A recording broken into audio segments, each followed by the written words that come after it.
ನಾನಾ ರೀತಿಯಲ್ಲಿ ಅವರನ್ನು ಅವಮಾನಗೊಳಿಸಿರುವೆ. ಆದಾಗ್ಯೂ ಅವರು ತಾವು ಹಸಿವಿನಿಂದ ಸಾಯಲು ಯೋಚಿಸಲಿಲ್ಲ. ಇದನ್ನು ಯೋಚಿಸು, ಎದ್ದೇಳು, ಸುದೈವ ನಿನ್ನ ಪಾಲಿಗೆ ಒದಗಿ ಬರಲಿ.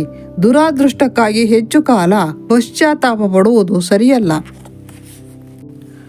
ಮಹಾರಾಜ, ನೀನು ನನ್ನ ಸಲಹೆಯನ್ನು ತಿರಸ್ಕರಿಸಿದಲ್ಲಿ ನಾನು ನಿನ್ನ ಜೊತೆ ಇದ್ದು ಬಿಡುತ್ತೇನೆ. ನಿನ್ನ ನಮ್ರ ಸೇವಕನಾಗಿ ನಿನ್ನ ಸಂಗಡ ಇರದೆ ಒಂದು ಕ್ಷಣವೂ ನಾನು ಬದುಕಿರಲಾರೆ. ನೀನು ಪ್ರಾಯೋಪವೇಶ ಮಾಡುವುದಾದರೆ ಜಗತ್ತಿನ ರಾಜ ಮಹಾರಾಜರೆಲ್ಲ ನಿನ್ನನ್ನು ಅಪಹಾಸ್ಯ ಮಾಡಿ ನಗುತ್ತಾರೆ. ನೀನು ಕ್ಷತ್ರಿಯ, ನೀನು ಅಮರಣ ಅಂತ ಉಪವಾಸ ಮಾಡುವುದಾದರೆ ಎಲ್ಲರ ಕಣ್ಣಲ್ಲೂ ಹಾಸ್ಯಾಸ್ಪದನಾಗುತ್ತೀಯೇ. ಆದರೆ ಈ ಮಾತುಗಳು ದುರ್ಯೋಧನನ ಮೇಲೆ ಏನೂ ಪರಿಣಾಮ ಬೀರಲಿಲ್ಲ. ಅವನು ಪ್ರಾಯೋಪವೇಶ ಮಾಡುವ ನಿರ್ಧಾರದಿಂದ ಅಚಲನಾಗಿದ್ದ. ದುರ್ಯೋಧನನಿಗೆ ತನ್ನ ಸತ್ಕೀರ್ತಿಯೇ ಜೀವದುಸಿರಾಗಿತ್ತು. ಅನಂತರ ಚತುರ ಶಕುನಿ ಮಾತನಾಡಿದ.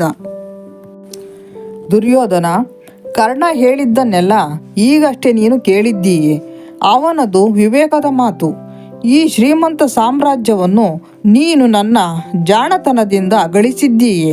ನೀನೀಗ ಈ ಅಭ್ಯುದಯಶೀಲ ಸಾಮ್ರಾಜ್ಯವನ್ನು ತೊರೆದು ಸಾಯಲು ನಿರ್ಧರಿಸಿದ್ದೀಯೆ. ಆದರೆ ನೀನು ಪ್ರಜ್ಞಾವಂತ.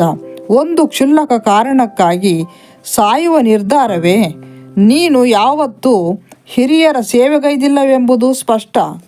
ಮಾಡಿದ್ದರೆ ಇಂಥ ಸಂದರ್ಭದಲ್ಲಿ ಏನು ಮಾಡಬೇಕೆಂಬುದು ನಿನಗೆ ಗೊತ್ತಿರುತ್ತಿತ್ತು. ಯಾರಿಂದ ಇದ್ದಕ್ಕಿದ್ದಂತೆ ಬರುವ ಸುಖ ದುಃಖಗಳನ್ನು ಎದುರಿಸಲಾಗದೋ ಅವರು ಎಷ್ಟೇ ಶ್ರೀಮಂತರಾಗಿದ್ದರೂ ಹಸಿಮಣ್ಣಿನ ಮಡಕೆ ನೀರಿನಲ್ಲಿ ಕರಗಿ ಹೋಗುವಂತೆ ನಾಶವಾಗಿ ಬಿಡುವರು. ಸಾಧುವಾದವನನ್ನು ಅಥವಾ ಪೌರುಷವಿಲ್ಲದವನನ್ನು ಜನ ಗೌರವಿಸುವುದಿಲ್ಲ, ಅಥವಾ ಸೋಮಾರಿಗಳನ್ನು, ಅಡ್ಡಾದಿಡ್ಡಿ ಕೆಲಸ ಮಾಡುವವರನ್ನು, ಕಾಮುಕರನ್ನು ಜನ ಗೌರವಿಸುವುದಿಲ್ಲ. ದುರ್ಯೋಧನ, ಯಾರು ನಿನ್ನನ್ನು ಅಪಮಾನಗೊಳಿಸಿಲ್ಲ.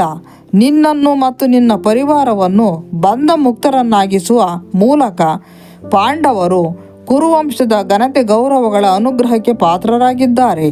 ಹೀಗಿರುವಾಗ ನೀನೇಕೆ ಅವಮಾನವಾಯಿತೆಂದು ಭಾವಿಸುತ್ತೀಯೆ?